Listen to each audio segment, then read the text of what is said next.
welcome to the 86 shop. Thanks, Andrew. You said you were building a race car down here that would be a really good follow story. I'm here to have a look around, and then we'll have a look at that car and see where it's at and give me an idea of the plans and where you're going with it. Yeah, no problem at all. All right, come through, Paul. I'll show you out the back. Thanks, Andrew. So, as you can see, workshop. We're only a small workshop. We just got 2 hoists out here with 2 mechanics running. What do you got here, Andrew? Your engine building room? Yeah, a couple of projects on the way.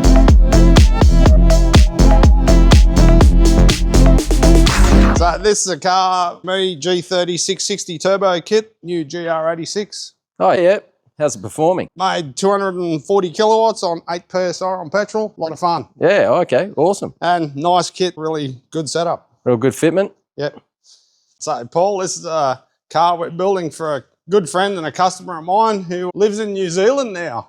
Wow, so you're going to build this car here and ship it over New Zealand? That's correct. It looks like you've done a bare metal rebuild in this thing. Is that the plan? Pretty much. It was a 2018 TS. It's only got 3,000 Ks on it. He bought it brand new. Brand new, stripped down. Yep. It's wow. a repairable write-off. It's a legitimately good car that we've pulled apart. We've just had the cage put in it by Scott from Scott's Rods, freshly back from the paint shop. It's pretty much ready for you to build from the ground up then? Yeah, that's correct. Pretty exciting. It's nearly a budget version of my World Time Attack car. And then you pack it up, stick it in a container, and he flies you to New Zealand on holidays to support it. Is that the dream? He's hoping. He'll get to do some laps of Taupo.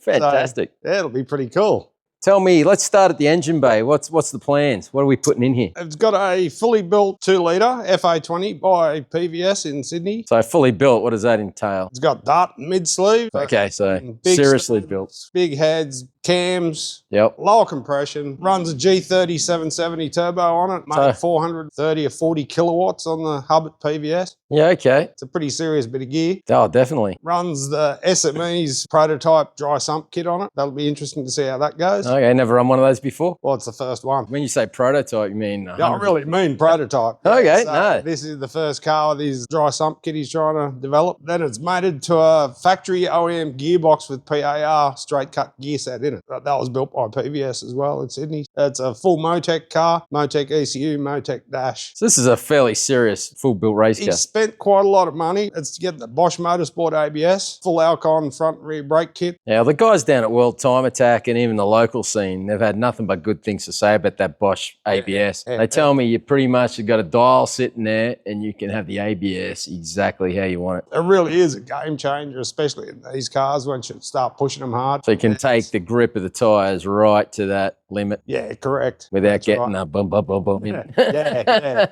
And for us, it was something I found in my car, the ABS freaks out with high G loads in corners. What, from lateral Gs? Lateral Gs. Yeah, okay. You make up time by being able to go around corners faster. It's almost counterintuitive, but yeah. I had a lot of problems with it last year at World Time Attack where it kept glitching out mid-corner. Okay, now you got the Bosch. Problems fixed. Expensive, but what isn't? Well, that's the thing. You really got to put in perspective, right? I mean, the rest of the car's not cheap and the Motorsport Bosch is expensive, right? You got to put all the right gear in together. Otherwise, it's the weakest link in the chain. That's correct. You don't want to spend 150 plus probably for this car when it's finished and skimp out on 10 grand for an ABS. What sort of tyres are you looking at running? Semi-slicks at this point, like a Z221 in a 295. Okay, that's a nice size tyre. Yeah. Runs a 18 by 11 rim, front and rear. Yeah, okay. What size? You said you were putting an Alcon brake kit on. Yeah, so we got 6-piston TA6 front calipers with a 355 rotor. Yeah, okay. And PA4 rear calipers with a 355 rotor. And what sort of weight are you estimating this will end up? Be similar to mine, about 1250. That's a good size brake package then for a car of that size. Yeah.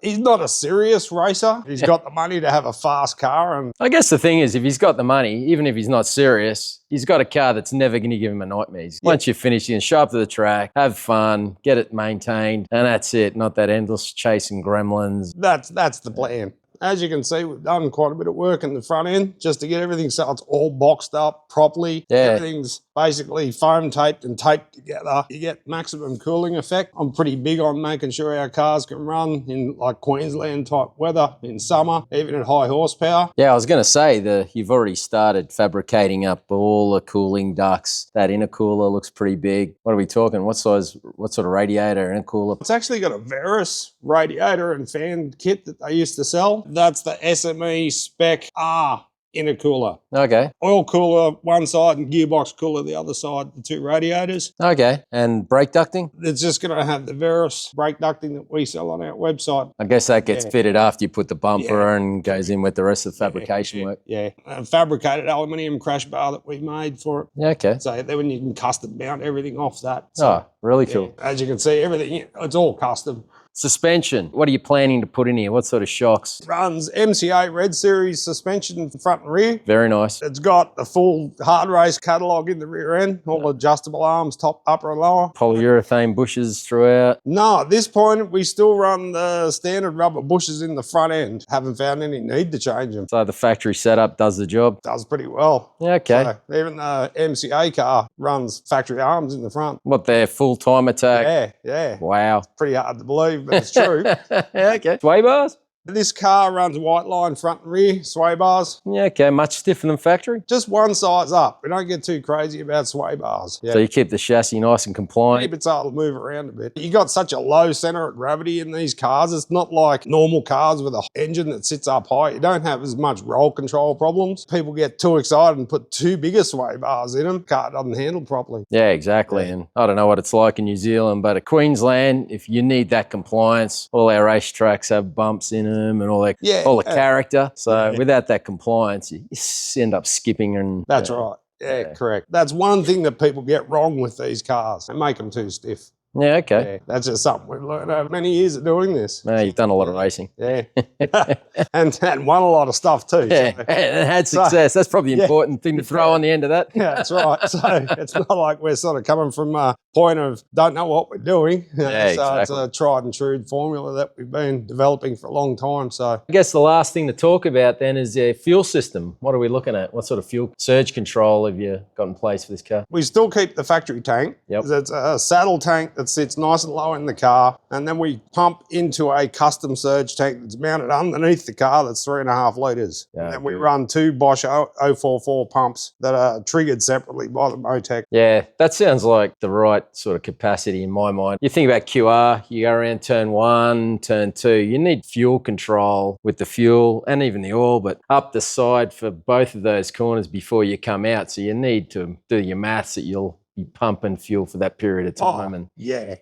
With these cars, the fuel pumps in the passenger side. We find at QR National, it's turn 4, 5. oh, okay. They're the killers because if you really get them right, you nearly full throttle the entire way. And because the pump's on the left-hand side, Yeah. You got to think of those two corners joined together almost. Correct, Because yeah. you're pulling a lateral G the whole way around. So you need that capacity. You put a little 2-litre surge tank in there and you're probably running out of fuel halfway through. yeah, that's right. Between the And- two corners. Yeah. And you're still accelerating. So the pump's in the front of the tank. So not only do you have fuel sloshing away from the pump, when you do come off turn 5, you're accelerating hard enough that the fuel's at the back of the tank. Yeah, So true. you really don't actually get fuel going to the surge until you break into turn 6. So it's actually quite a long line. Corner plus, yeah. Big long straight. Right, yeah. Which, in my car, we hit 200 kilometres an hour into turn 6. So you got quite a distance and quite a time of fuel demand at full throttle before you get to 6 to when you're actually starting to then pump fuel back to the surge tank. And your return line go to the surge tank? Or Correct. Yeah. The full return system. Yeah. And we actually run our optical sensor on the surge tank, which then tells the dash if we get below a certain level in the surge tank. Oh, really? Yeah. That's a good idea. Is it a flex tune car? Is that the dream? Or is it Does have flex on this car, but obviously at this sort of power level, the flex is simply for convenience, not for tracking. Yeah, okay. Yeah, if you get caught or he wants to do some drive the car, whatever, you wouldn't track it on petrol. Yeah, okay. Yeah, crazy. E85 only, pretty much. Yeah. You got a sticker for that? I used to, actually. Thanks for that, Andrew. So it's good to see where you're at the start of this project, and we'll come down a bit later on when you've made some progress and you can walk us through what you've done, thing you've had to solve, and we'll follow this build all the way to the shipping container. Nah, sounds good. Really good. All right. Thanks, Paul. Thank you. Cheers.